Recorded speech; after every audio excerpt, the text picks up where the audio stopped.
Nós recebemos agora no Arena o deputado federal licenciado Eduardo Bolsonaro, que foi citado na decisão do ministro Alexandre de Moraes, que determinou a operação contra o ex-presidente Jair Bolsonaro. Eu agradeço, portanto, o convite ao deputado licenciado Eduardo Bolsonaro. Obrigado pela participação aqui no Arena. Boa noite, deputado. Boa noite, Leandro, a todos que nos assistem, ao jornalista da CNN, satisfação aproveitar essa oportunidade com os senhores aqui.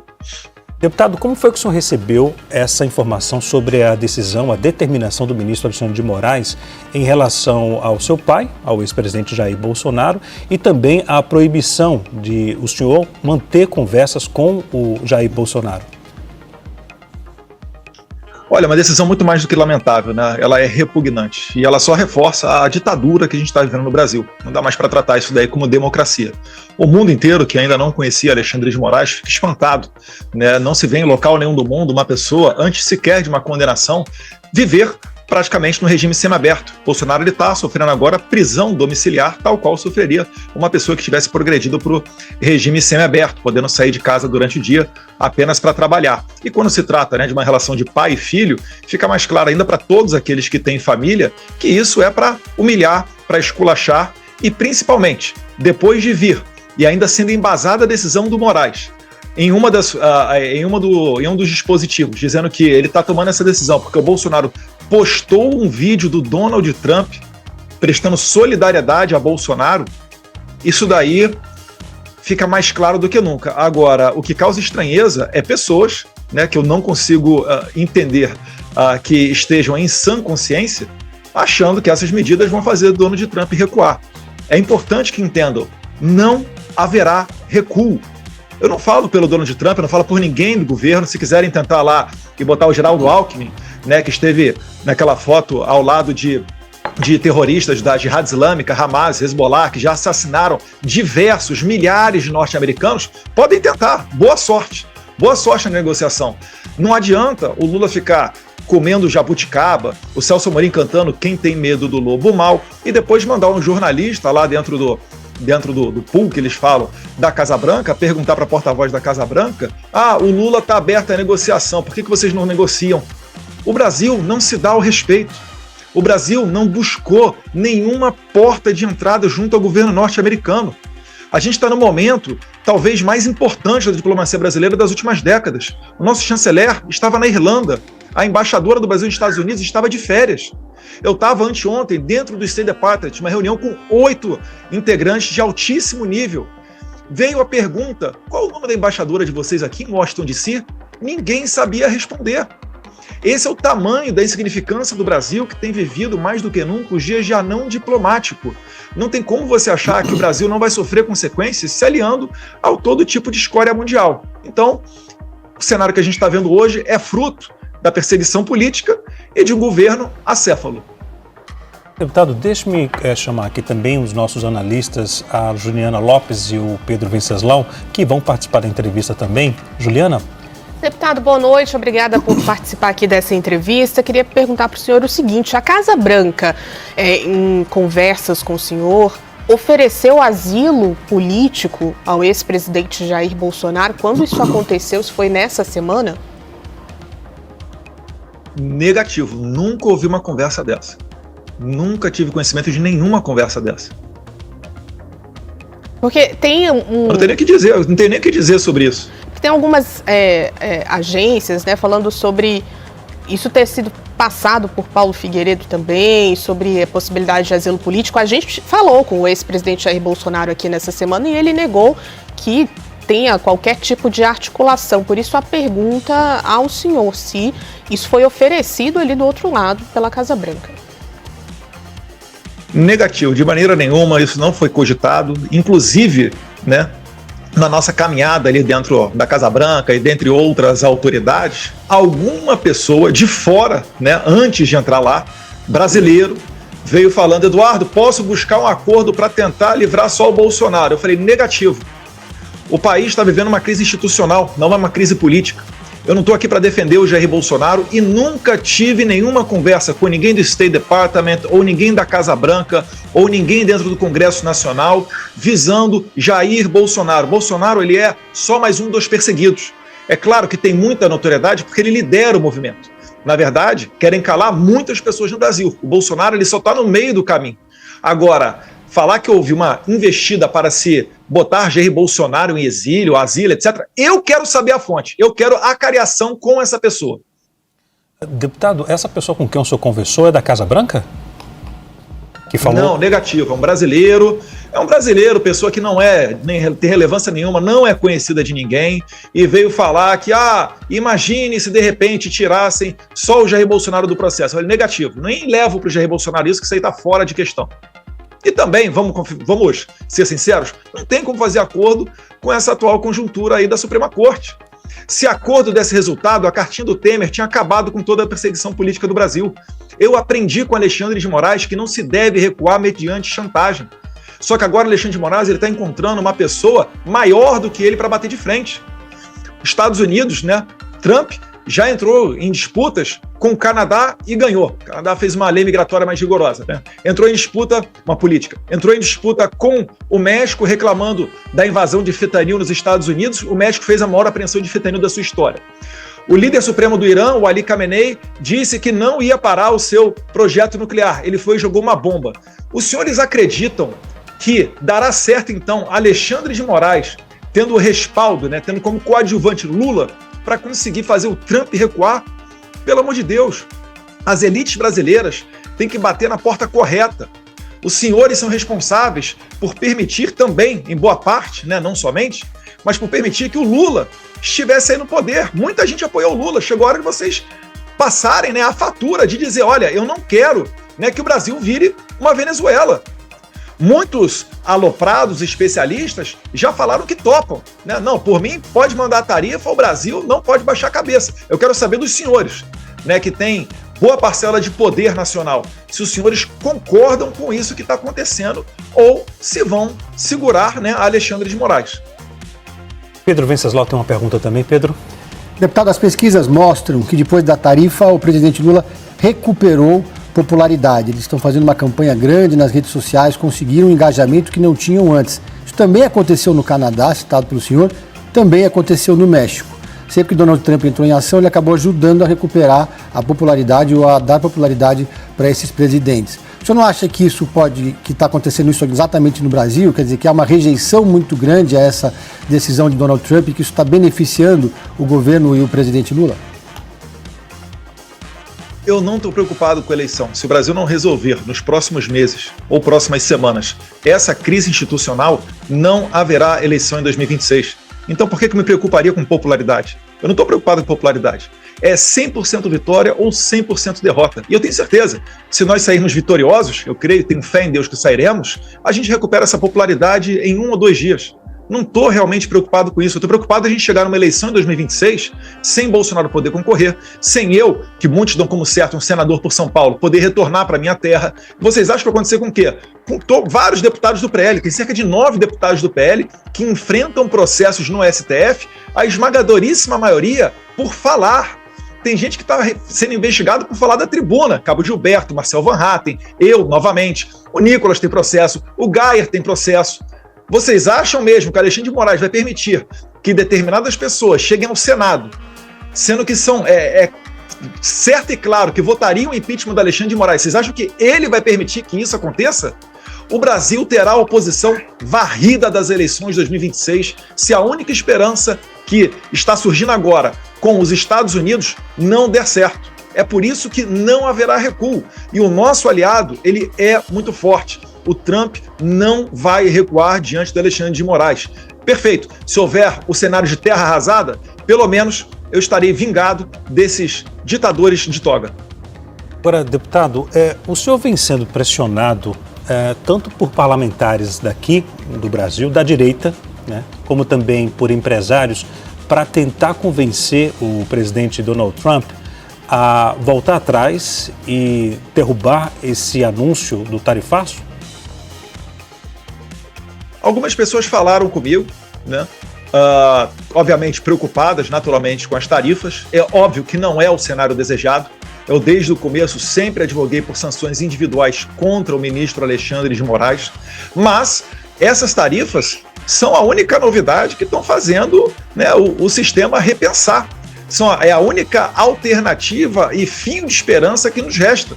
Então eu não tenho como criticar o Donald Trump. Se ele escolheu, dentre as cartas que tinha à sua mesa, a tarifa, isso daí, enfim, lamento que o povo brasileiro inteiro possa vir a pagar essa conta. Mas também a nação tem que entender que não se dá os mesmos privilégios, né, da sociedade livre, não são dados a ditaduras. O Brasil, o Trump chamou de regime e chamou acertadamente. No Brasil, as instituições já não funcionam mais com normalidade. Você vê só, o Congresso é incapaz de derrubar um decreto de IOF do presidente da República. Isso daí mostra uma total disfunção. Isso é típico de ditadura. Na Venezuela, o STF de lá fechou o Congresso Nacional. No Brasil não precisa fechar, porque o Alexandre de Moraes já está dando as cartas, vai fechar para quê? Então, esse é o tipo de regime que nós estamos vivendo hoje. E regimes são sancionados, regimes são tarifados, pessoas perdem os seus bens. E eu quero crer, né? Eu rezo a Deus para que a elite brasileira pressione o Alexandre de Moraes, porque uma das possibilidades que pode chegar a vir é o desligamento do Brasil do sistema SWIFT, que é essencial nas transações internacionais. O Trump fez isso com o Irã, fez isso com a Rússia. Se fizer com o Brasil, isso vai causar uma pancada muito maior do que a tarifa Moraes de 50%. Eu não quero chegar nesse ponto. Eu não quero chegar numa eleição de 2026, onde você já pode extrair e concluir que o Trump não reconhecerá uma eleição sem a participação de Jair Bolsonaro. Como é que ficará o Brasil no cenário internacional? As pessoas não estão entendendo que quando eu falo que as próximas semanas são decisivas, não é algo da boca para fora, não é algo de uma mente ideologizada. Eu estou falando a verdade. O Lula não tem interesse nenhum em resolver isso daí. Tanto é que está escalando o Geraldo Alckmin para tentar conversar com os americanos. Isso não ocorrerá. O americano não vai conversar com quem apoia assassino de cidadão americano. O Hezbollah já matou vários, o Hamas, Jihad Islâmica, até os Houthis. Isso não ocorrerá. Então o Lula está querendo agarrar isso daí com unhas e dentes para tentar resgatar a popularidade dele. Mas isso não vai adiantar, porque a crise econômica, com Bolsonaro preso ou não, ela vai se agravar. E o Brasil, para solucionar isso, só tem uma maneira. É segurando o ímpeto do Alexandre de Moraes. Leiam a carta do Trump. Ele fala que ele abre falando de Bolsonaro, e não só Bolsonaro, a perseguição também a todos os seus seguidores. Os senhores realmente acreditam que o Barroso, escrevendo uma carta para o Trump, com toda a ladainha que o Trump ouviu durante os 4 anos que ele não estava na presidência, né, de defesa da democracia, etc., da qual o próprio Trump foi vítima, vocês acham que o Barroso vai conseguir convencer o Trump? Ou será que ele está fechando, enterrando a possibilidade de uma mesa de diálogo? Porque o mundo inteiro está dialogando com o Trump, inimigos e aliados históricos dos americanos. Só o Brasil que não. E só o Brasil tem uma tarifa de 50% por causa disso. Na carta dele ele fala, mais uma vez e finalizando, né, perseguição a Bolsonaro e seus apoiadores. Por isso que eu tenho falado, olha, a melhor sinalização é uma anistia ampla, geral e restrita. Depois ele fala da regulamentação das Big Tech. Começou agora a sessão 301. Se preparem, virá a novidade dessa investigação da sessão 301 também, que visa proteger os interesses comerciais dos americanos, podendo culminar nas sanções IEPA, né? International Economy Emergency Power Act. Isso vai acabar sancionando muita gente para além de Alexandre de Moraes. Ele continua depois na carta falando alguma coisa de comércio e pincelando também a questão do sistema do complexo industrial de censura. Para que a gente vai pagar o preço disso, se tudo isso são características de regimes autoritários? Agora, deputado... É só isso que a gente está trabalhando e querendo evitar. Deputado, deixe-me fazer um outro questionamento. Fontes, apuração nossa, da equipe CNN, já informou, já passou a informação várias vezes, que o Supremo Tribunal Federal não vai mudar em nada em relação ao julgamento do ex-presidente Jair Bolsonaro. O próprio presidente Lula também afirmou que vai haver, sim, critérios em relação às Big Techs. Nesse cenário de embate entre as instituições aqui no Brasil e ações do governo norte-americano, a população, e eu incluo aí até grupos e aliados da direita, que apoiaram e apoiam tanto o senhor quanto o ex-presidente Jair Bolsonaro, isso não pode fazer com que, além do país virar um caos, a direita também perder apoio de segmentos que apoiaram lá atrás e apoiam hoje? E você acredita, Leandro, que retirando as tarifas e dando uma sobrevida para o Brasil, onde a gente vai haver uma eleição sem a oposição, com esse governo que aí está resgatando a sua popularidade, a gente só vai adiar o dia da batalha final. Eu tenho certeza que os brasileiros não querem ficar trabalhando até junho, julho, agosto, setembro, outubro, novembro, só para pagar impostos. O Brasil tem um momento crucial para decidir se vai ter um tratamento definitivo de Venezuela ou se vai se alinhar com as potências democráticas do mundo. Não é culpa minha. Eu não estou fazendo nada. Eu só levo os fatos aqui. Eu sequer tenho o poder da caneta. Eu não posso chegar e ficar aconselhando, o presidente Trump faz isso, retire a tarifa. Eu nunca vi o Trump recuar. Não existe recuo. Se este for o cenário, Leandro, lamento. O Brasil será mergulhado num caos e terá um tratamento semelhante ou igual ao da Venezuela. E o Trump, e o Celso Amorim e o Lula estão adorando isso porque eles acham que eles estão indo para o colo da China e da Rússia. Só que a própria China e a Rússia estão fazendo acordo com os Estados Unidos. Olha que loucura. Deputado, quando teve a questão da dolarização... Só para finalizar, Leandro, quando teve a questão perguntaram ao Lavrov, né, chanceler da Rússia, sobre a questão da moeda única do BRICS. O que ele respondeu? Trump, a gente não tem nada a ver com isso não, isso é coisa lá, do Lula e dos brasileiros. Ninguém bate de frente com o Trump, não será a Moraes que conseguirá fazer esse feito. Juliana? Deputado, queria puxar por um gancho do que o senhor já falou aqui sobre não termos eleições aqui no Brasil em 2026. Isso está sendo articulado pelo senhor? O senhor conversou com os integrantes do governo americano sobre isso? O que pode acontecer? Inclusive, mais sanções estão por vir? O que o senhor está entendendo que vai acontecer aí de fora? Eu acho o seguinte, para quem acompanha minimamente os posicionamentos dos Estados Unidos e também do presidente Trump, consegue enxergar esse cenário facilmente. Eles não reconheceram a eleição da Venezuela, por quê? Maria Corina Machado não pôde participar, a principal líder da oposição.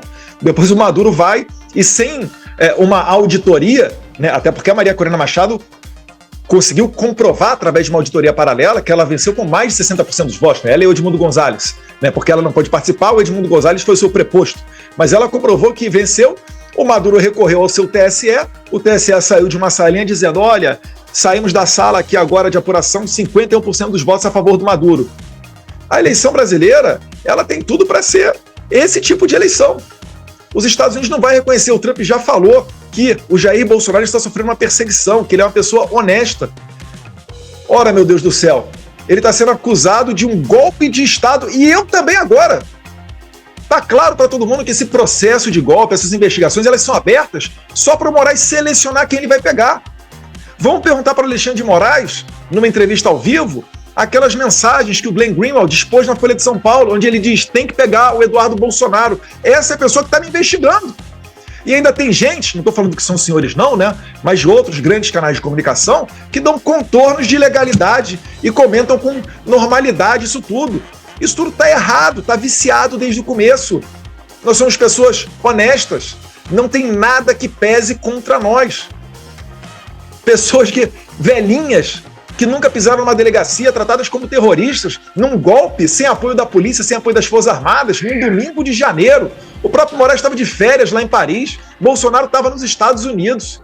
Impossível dar golpe, mas ainda assim querem colocar isso adiante para tirar o líder da oposição da eleição do ano que vem. Isso não tem como dar certo. Eu tenho certeza, se a gente chegar nesse nível, o Brasil não terá as suas eleições reconhecidas em 2026. Pedro? Deputado, o senhor está falando de uma eleição sem oposição. O senhor defende, então, que caso o seu pai, o ex-presidente Jair Bolsonaro, continue inelegível até o ano que vem, caso ele seja preso, a oposição não deve disputar o processo eleitoral como uma forma de protesto, por exemplo, ou a oposição deve lançar um dos tantos candidatos, apoiar um dos tantos candidatos que já se apresentaram, como Tarcísio Gomes de Freitas, Ratinho Júnior, Romeu Zema, entre outros. Esse é um debate que é muito válido, né? Um Congresso que atualmente não consegue derrubar o IOF, imagina no que vem, com o presidente preso, o filho dele exilado, um monte de deputado fora. Será que vai valer a pena a presidência? Vocês acham que um presidente que queira dar anistia ao Bolsonaro, ele vai conseguir fazê-lo, ou será que o STF vai inventar uma manobra judicial para dizer que não vale essa anistia? Entendem o ponto que nós estamos chegando? Bolsonaro, né, o Brasil já viu várias pessoas serem anistiadas. Numa das anistias da Dilma Rousseff, ela livrou o Zé Dirceu e o José Genuíno. Quando o Bolsonaro foi dar uma anistia para o Daniel Silveira, aí não vale. Não tem como você confiar nesse sistema. Esse sistema está podre. O Brasil está tendo uma crise institucional. É por isso que quem enxerga essa questão atual com os Estados Unidos apenas pelo ponto de vista comercial ou econômico, está fazendo uma análise totalmente equivocada. Eu entendo, né, a agonia do produtor brasileiro, a agonia do comerciante nacional, do trabalhador, mas, mais uma vez, né, eu sempre advoguei por sanções individuais ao Alexandre de Moraes. Vieram as tarifas, né, agora é trabalhar com isso daí. Agradeço ao Trump por ele comprar essa briga, né, uma briga justa, uma briga que vale a pena, e Deus quiser terá sucesso, porque senão, mais uma vez, o Brasil vai definitivamente virar uma Venezuela. Deputado, esses setores todos querem que o senhor ou Jair Bolsonaro peçam para Trump voltar atrás em relação a essas tarifas. O que o senhor responde para esses setores aqui do Brasil, principalmente para o agro? Entendo, né, mais uma vez, né, a preocupação, e podem ter certeza, muitas dessas pessoas, em que pesem terem, né, à frente, no horizonte, um prejuízo financeiro se avizinhando, elas me apoiam. Boa parte dessas pessoas me apoiam. Eu estava com o Paulo Figueiredo anteontem fazendo uma transmissão, ele estava fazendo análise de alguns dados, se não me engano, até uma pesquisa da Quest, que não dá para dizer que é uma pesquisa, né, vinculada à direita, e chegou-se à conclusão ali de que 4 em cada 10 brasileiros estava apoiando a questão da tarifa. Isso daí é 80% dos eleitores da direita, o que mostra um amadurecimento muito grande. Eu estava achando que 95% dos brasileiros seriam contra. Quando veio esse dado, eu fiquei até positivamente surpreso. Isso é um sinal verde aos parlamentares que eles podem defender, sim, obviamente, né, com o tom correto, falando da crise institucional, não se restringindo apenas à visão econômica ou comercial, para tratar desse tema. Mas, mais uma vez, não existe como o Brasil se comportar como uma ditadura e ter privilégios do mundo livre. Ok. Deputado, muito obrigado mais uma vez pela disponibilidade ao falar conosco aqui da CNN Brasil. Até a próxima. Eu que agradeço, Leandro, a todos vocês, né? Espero que Deus ilumine a cabeça das autoridades brasileiras, né? Principalmente da elite econômica, que tem muito poder, para que façam pressão nas pessoas corretas, notoriamente Alexandre de Moraes, e a gente consiga mudar esse cenário atual. Dos Estados Unidos eu posso garantir, não falo em nome de ninguém, mas eu posso garantir, não haverá recuo. Se tudo der errado, pelo menos, nós já estaremos vingados. Muito obrigado. Obrigado, deputado. Boa noite para o senhor.